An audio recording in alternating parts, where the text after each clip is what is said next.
and we have prevailed.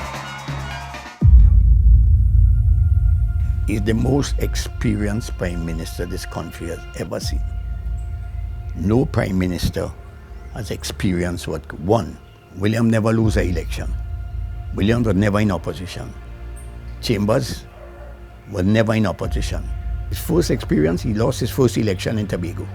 He's the only prime minister. He lost his first election in Tobago. He was in the opposition, he was in the Senate, he was in the House, he was a minister. He's the most experienced prime minister. Yeah, well, he's like every political leader. You could approach him. Well, yes, he's a people's person. You know, while other prime ministers would see a mistake and deal with it in a particular way, he's coming straight to you. He coming straight to you and say, I don't like that. And then you'll have a discussion with him, and at the end of the day, however it goes, it matters settled. Dr. Keith Christopher Rowley, as the current leader of Trinidad and Tobago, has been in politics since 1981, which is about 41 years. He has a significant amount of experience, a tremendous amount of knowledge, and some very specific areas of focus during his tenure. So, for example, he would have been involved in agriculture. As an agriculture minister, he would have been involved in planning. Vision 2020 was part of what he had to be involved in. He was involved in housing at the time when we were expanding in Trinidad and Tobago the housing stock. And he was involved in trade at the time when we were looking at opportunities overseas. And of course, he sat in financial institutions at the regional level, where he was a governor of the Caribbean Development Bank and also the Inter-American Development Bank. These positions, these experiences prepared him for what occurred in 2010, where as the PNM was defeated and the leadership changed, Dr. Rowley was elected as the opposition leader and then confirmed as the political leader of the People's National Movement. And I think that is where the challenge began. I, Keith Christopher Rowley, do solemnly swear that I will bear true faith and allegiance to Trinidad and Tobago and will uphold the Constitution and the law, that I will conscientiously, impartially, and to the best of my ability discharge my duties as Prime Minister and to do right to all manner of people without fear or favor, affection or ill will. Dr. Keith Christopher Rowley assumed office at a time where, as I said, our fortunes were really not very robust. So the PNM-led government came in 2015 to a situation where there was little money in the coffers. The PNM-led government, because it could no longer afford all of these expenditures, started to tweak the GATE program, so to speak. So the first thing they did, the PNM government introduced this GATE means test, saying that if you really fall within that band of persons who want access to tertiary education, but your social and economic circumstances kind of make it a little difficult, let us assess you. You go through this means test and we will provide you with some measure of support. During their tenure, 2015 to 2020, the first period, they reduced VAT from 15% to 12.5%. They essentially, later on in their tenure, introduced more zero-rated goods, so that basic foods were zero-rated, essentially a way of ensuring that the vulnerable population were not too traumatized by the increases in prices, so to speak. The other thing that the PNM, I think, is also fairly famous for was taking the hard decision to close Petrotrin. We're into 2022, and there is the conflict between Russia and Ukraine, which is impacting on several things.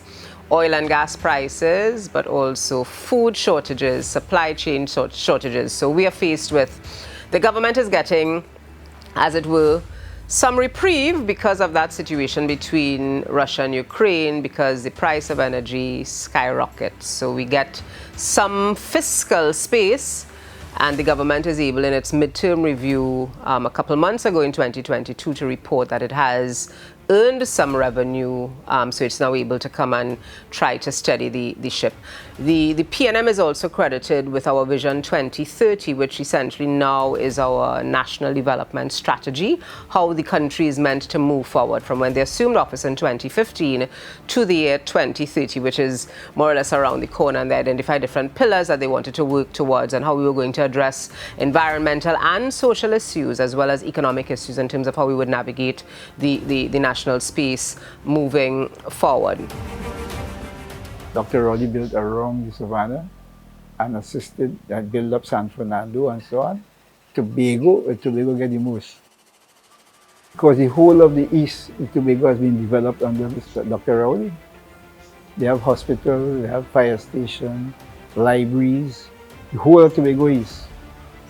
Dr. Rowley developed the whole of Tobago East. And they can't deny that, you know. And he made the sea bridge very, very accommodating now. We went through a lot of horrors when it broke down and just broke down and contraction. But now, you don't hear any complaint coming from people from Trinidad or Tobago about the passage between here and Tobago by the sea. A long time around the savannah, all those buildings, the Magnificent Seven, how it was run down, all now restored. QRC has been restored, all under Dr. Rowley. So in March 2020, the country is witnessing and participating in a once-of-a-lifetime global event, the pandemic that was COVID-19, that is COVID-19, and the government having to make hard decisions in terms of closing our borders and all of the anxiety that came with that, the unemployment that ensued because businesses had to be closed as a means of containing the spread of the virus. Dr. Rowley appears to have had the most difficult tenure as Prime Minister, especially during this COVID thing. And this is not a political remark. I am seeing it from as a civilian, as a citizen, sorry. I'm looking at how the government has handled the pandemic. I can only give them the thumbs up for that.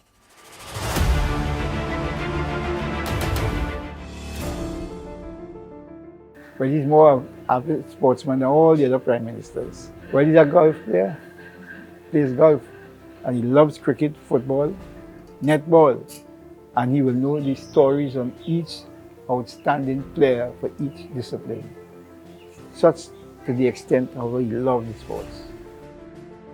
I think he's fearless, and to have navigated the space that he has had to navigate over the last two periods, well, 2015 to the present, to the last 7 years, I think it requires a resoluteness that I think is very apparent in Prime Minister Dr. the Honorable Rowley.